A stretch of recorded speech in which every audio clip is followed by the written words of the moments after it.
يا فتنة يا عورة، يا فتنة يا عورة. الفيديو النهارده موجه لفئة محددة عايزيني اقفل القناة بحجة اني فتنة وعورة، وان المفروض اركز بس في حلة محشي وصينية مكرونة بشاميل واختفي عن عيون الناس. عشان بس السؤال ده اتكرر عليا كتير فحبيت ارد في فيديو. سؤال، انت مش شايفة ان فيديوهاتك على الانترنت حرام وفتنة للرجال؟ جواب، فيديوهاتي حرام لما اكون بنشر حاجات حرام، وحلال لما اكون بنشر حاجات حلال. ما هو في رجال بيطلعوا يتكلموا في الحرام، هل هم عشان هم رجال ده يشفع لهم اللي بيعملوه؟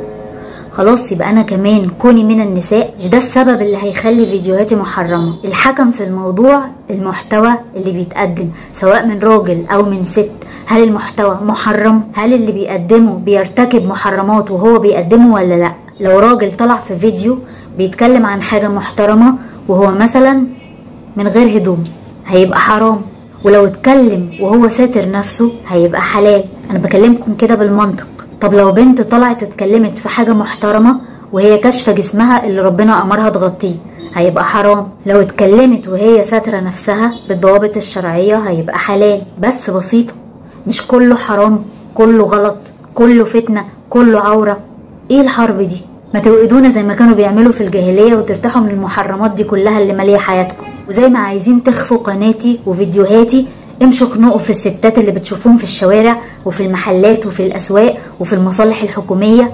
اجروا وراهم بالعصاية وقولوا لهم اختفوا من قدامنا. احبسي بناتك ما توديهمش المدرسة عشان فيها مدرس راجل بيقعد معاهم في الفصل كل يوم بالساعات يعلمهم. ولا تودي بناتك الكلية عشان ما حدش يشوفهم، اصلهم بيصيروا فتنة الشباب في المواصلات وفي الجامعة وفي الشوارع. ما تروحيش الاسواق ولا تزوري امك، يا تروحي بس تلبسي طاقية لخفة عشان ما حدش يلمحك. لا ما تلبسيش نقاب، النقاب مش كفاية، البسي طاقية اللخفة.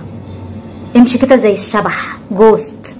ما تروحيش تشتري الخضار من بياع راجل، اشتري من الستات بس. ما تنزليش السوبر ماركت تشتري لبن ولا جبنه عشان في راجل جوه بيقطع البسطرمه وهياكلك لو دخلتي، وممكن يشيلك ويجري بيكي على البيت. لما تتعبي ما تروحيش مستشفى عشان فيها دكاتره رجاله وتمرجيه رجاله وعيانين رجاله هيلمحوكي وانت معديه وداخله للدكتوره، فما تروحيش المستشفى، موتي في بيتك من سكات. ايه الاوفر ده؟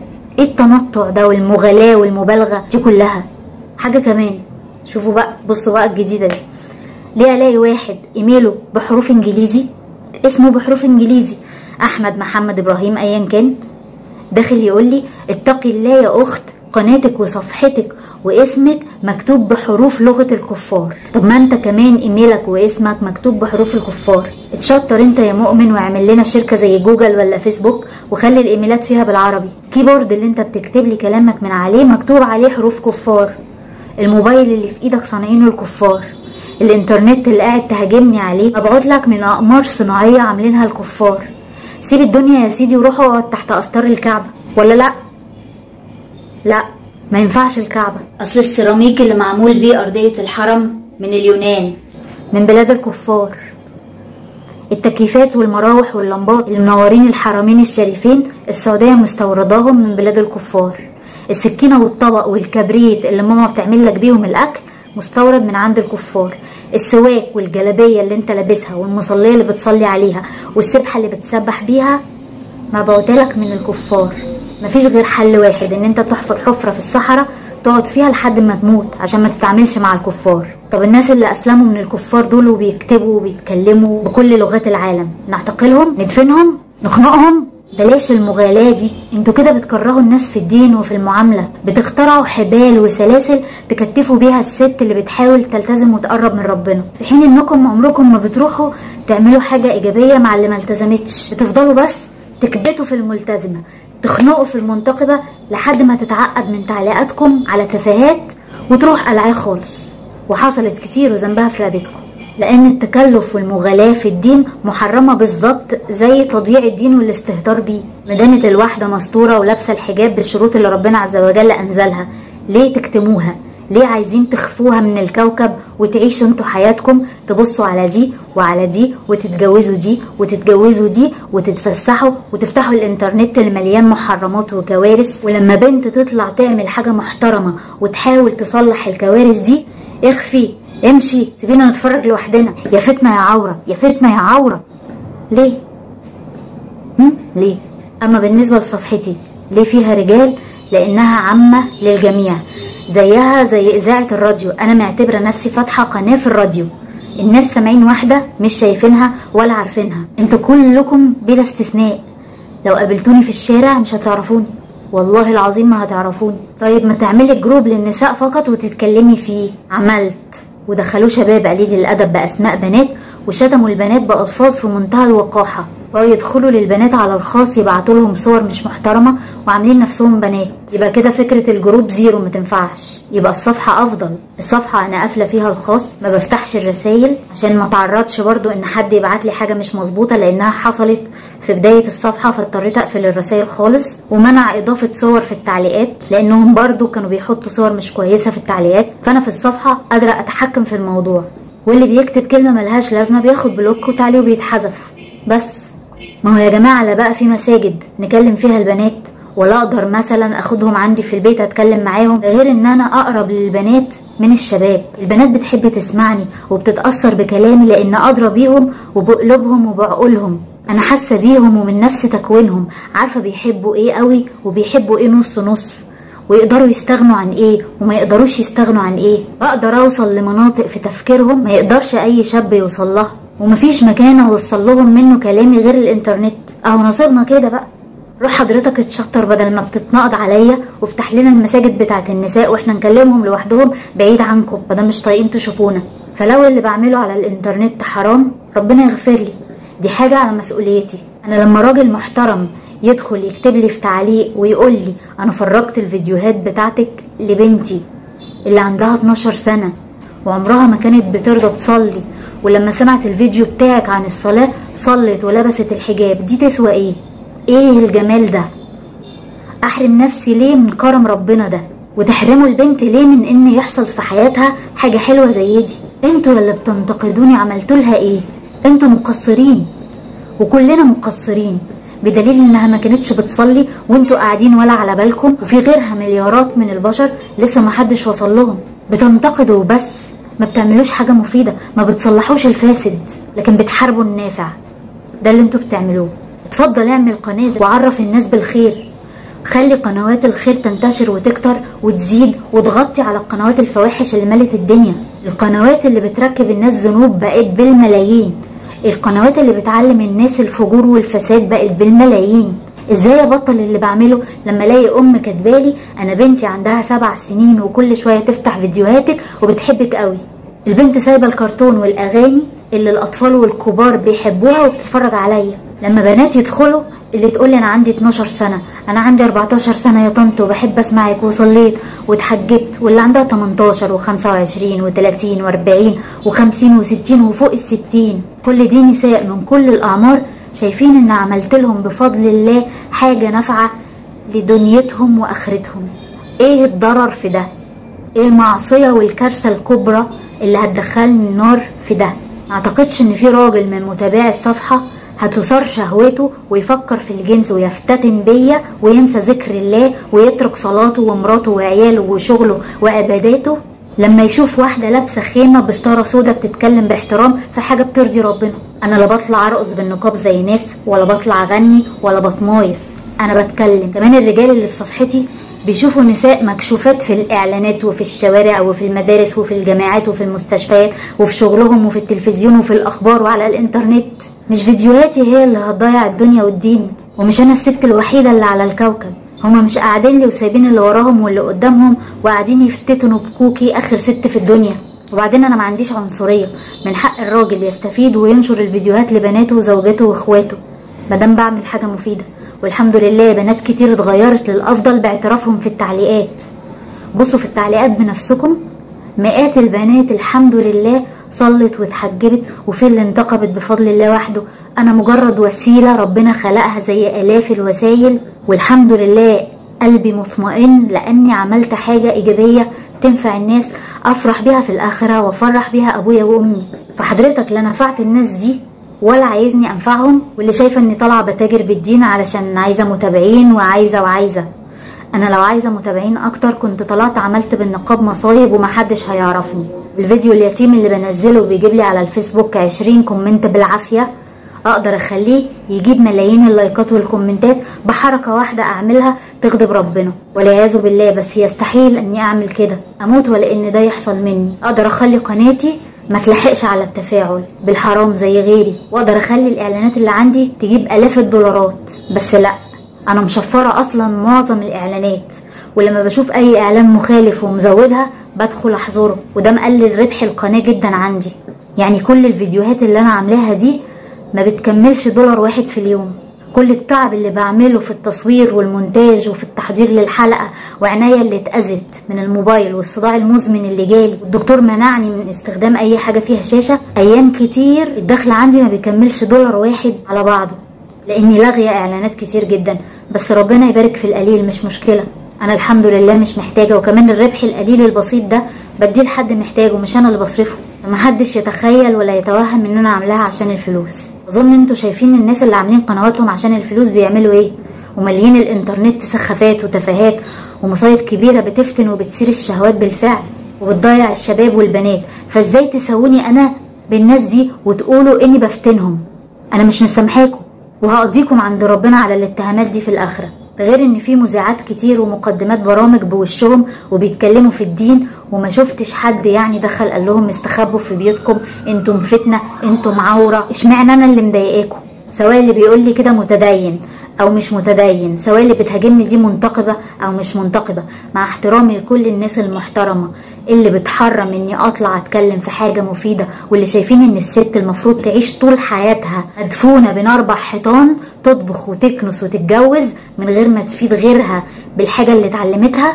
معلش انا شايفة غير كده. النبي صلى الله عليه وسلم قال في حديث صحيح رواه الترمذي: إن الله عز وجل وملائكته وأهل السماوات والأرض حتى النملة في جحرها وحتى الحوت لا يصلون على معلم الناس الخير. النمل والحوت بيدعوا لك لما تعلمي الناس الخير. أحرم نفسي من الثواب ده عشان مش عاجبكم إني بتكلم؟ أنا شايفة إن معايا أمانة لازم أوصلها لغيري. كل حرف اتعلمته وضيعت سنين عمري وفلوس أبويا في مذاكرته، من الأمانة إني أعرفه لغيري ما دمت في كامل زي الشرعي اللي ما بيصيرش فتنة ولا شهوة حد. أما ربنا عز وجل فرض علينا الحجاب ليه؟ عشان نتعامل بيه مع الناس، ولا عشان نقعد بيه على السرير ونغسل بيه المواعين؟ وبتمنى إني أموت وأنا بعمل كده، وتكون دي خاتمتي اللي قابل بيها ربنا عز وجل. لو كان ربنا عايزنا نختفي من الوجود ومن قدام الناس تماما زي ما انتم عايزين كده، ما كانش فرض علينا الحجاب في معاملاتنا مع الرجال، ما كانش امرنا اننا لا نخضع بالقول. ربنا ما قالش انكتني، ما قالش خراسي واختفي، لكن قال ولا تخضعنا بالقول، يعني اتكلمي بس باحترام، من غير مياصة، من غير صريخ وضحك وكركرة. اتكلمي كده باحترام. لو كان كلامي باحترام حرام، كان ربنا خلى كلامنا العادي المحترم امام الرجال كبيرة من الكبائر، زي ما انتم عاملينها كبيرة من الكبائر ومأفورين قوي ومدين الموضوع اكبر من حجمه. النساء في عهد النبي صلى الله عليه وسلم كانت بتشارك في الغزوات وبتحارب. السيدة نسيبة بنت كعب كانت بتدافع وبتقاتل بنفسها عن النبي صلى الله عليه وسلم، وثبتت على أرض المعركة في غزوة أحد، وكانت بتسقي الجرحى، واتجرحت واتصابت 11 جرح في جسمها. اهي كانت قدامهم بحالها، ما قالهاش اخفي من قدامي يا عورة، ما قالهاش الدنيا مليانة رجالة قايمين بالوظيفة دي بدالك، امشي واتقي الله، ما قالش. وأم سليم بنت ملحان رضي الله عنها حضرت غزوة حنين مع زوجها أبي طلحة، وكانت حامل في ابنها عبد الله بن ابي طلحه. محدش انكر عليها ده، ولا حد اتهمها ان هي نازله علشان تفتن الرجال وتفرجهم عليها. ونساء كتير كانت بتخرج مع الرجال في الغزوات تداوي الجرحى وتعمل الاكل وتناوله للمحاربين. ما قالوا لهمش اختفوا في بيوتكم وما تخرجوش منها. انتم بقى بتجهلوا المواقف دي مش مشكلتي.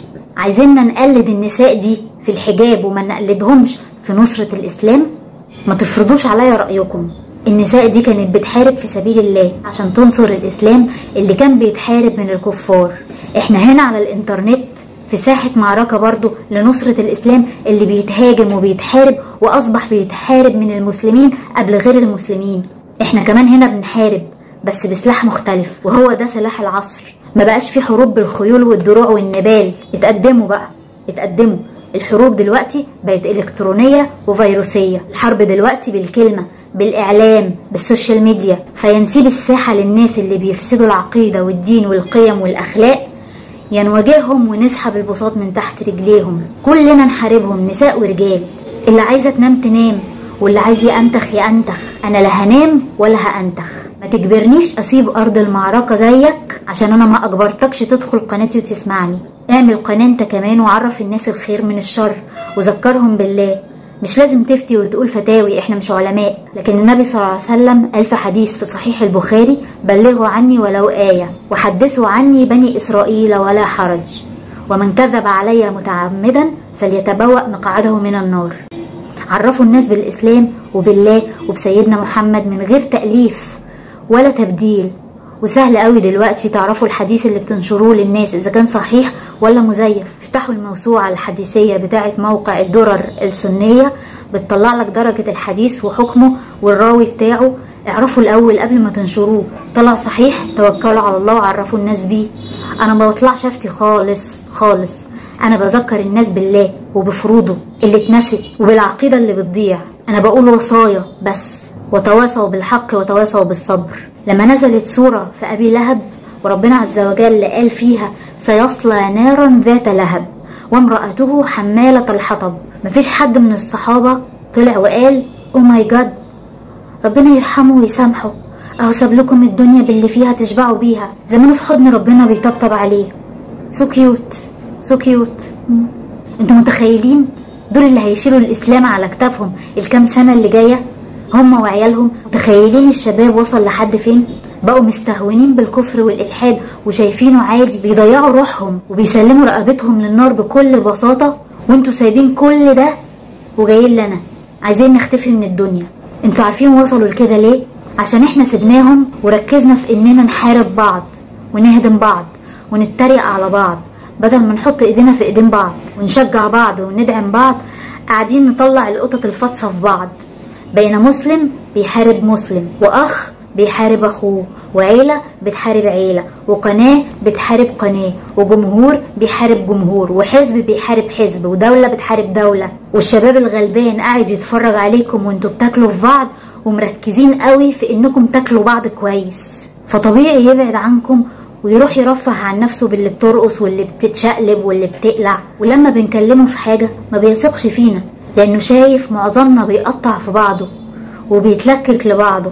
الشباب قرف لدرجة انه تخيل ان المتدين داخل النار والملحد داخل الجنة. انتوا عايزيني اختفي واسيب الساحة لبنات التيك توك ترقص وتتنطط وعيالك يتفرجوا ويقلدوهم ويشتهوهم ويتمنوهم في الحرام، من غير ما يكون في شكل بنت محترم طالع يوازن الموضوع ويقول لهم ده عيب وده صح وده غلط، ويوصيهم ويعرفهم ان لسه في نماذج محترمة في الدنيا، ولسه في بنات بتحب تستر جسمها وبتحب دينها وبتحب ربنا. ولا عايزينهم يتعودوا على رؤية الخلاعة وبس قدامهم؟ ما هو لو حضرتك امام الدعاء وولادك ملايكة ما بيتفرجوش على الحاجات دي، في ناس تانية كتير ولادهم ضايعين ما يعرفوش الفرق بين صلاة الصبح وصلاة الفجر وصلاة الضحى، مش عارفين ايه هي سورة الاخلاص. وفي مصيبة في ديننا اكبر من كده عشان تخلينا نتحرك وننقذ ما يمكن انقاذه؟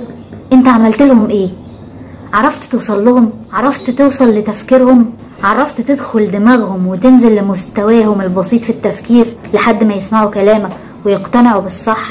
اسيب المعركة للقنوات اللي بتحرض على الفسق والرذيلة واقعد اتفرج واتحاسبن زيكم من غير ما اعمل حاجة مؤثرة ليها معنى؟ ولا اطلع اعمل زيهم عشان تسيبوني في حالي؟ انا بعمل اللي اقدر عليه على قد تفكيري وعلى قد قدراتي. روحوا للقنوات بتاعت البنات اللي بيعملوا روتين طبخ وترويق وبيطلعوا بالاسترتش يوطوا قدام الكاميرا ويسيقوا الارض ويخرطوا الملوخيه وقاصدين يبينوا جسمهم بمنتهى الجرأة على الله. ما بتكلمش على قنوات البنات المحترمه، بتكلم على اللي بتتعمد تلبس ضيق وشفاف وبتطلع في نفس اليوتيوب والفيسبوك اللي انتوا قاعدين عليه. روحوا ادعوهم للاسلام الصحيح. ولا احنا كعرب متعودين بس نحارب الحاجه الكويسه ونطلع فيها القطط الفاطسه لحد ما نعقدها ونخفيها؟ هل انا لما اختفي الذنوب هتختفي من الكوكب ومن حياتكم؟ لما فيديوهاتي تتمسح هتقعدوا على سجادة الصلاة مش هتسيبوا المصحف من ايديكم؟ خلاص انا اللي واقفة في طريق دخولكم الجنة انتم وازواجكم واولادكم؟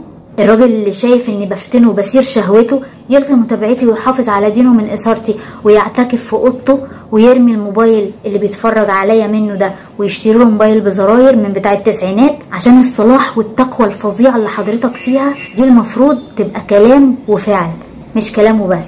ولو انت يوتيوبر وبتعمل فيديوهات ومش عاجبك اني اتكلم وشايفني بدعة، اقفل قناتك انت كمان، عشان تحت الفيديو بتاعك بالظبط بتطلع للمشاهد واحدة مصورة فيديو بستريتش، وبتطلع مغنية، وبتطلع رقاصة، وبتطلع مذيعة جسمها مكشوف في الأخبار بتتميص وهي بتقدم النشرة ولابسة المينيجيب. لو أنا ظهوري بالنقاب بدعة، فاليوتيوب اللي انت قاعد قدامه ده بدعة وبدعة وبدعة. البنات اللي بيظهروا قدامك غيري وبتتفرج عليهم وساكت بدعة.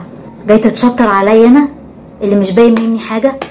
الأخت اللي شايفة إن سيئة الكلام والمنظر وخايفة على دينها ودين زوجها وولادها مني تلغي متابعتي وتقعد بزوجها وعيالها على كوكب لوحدهم ما فيهوش ستات. لان لو انا قفلت القناه، في ملايين القنوات غيري بتنشر لهم كوارث وفتن وكفر والحاد وجنس ورقص واعلانات لانجري والعاب محرمه وغيره.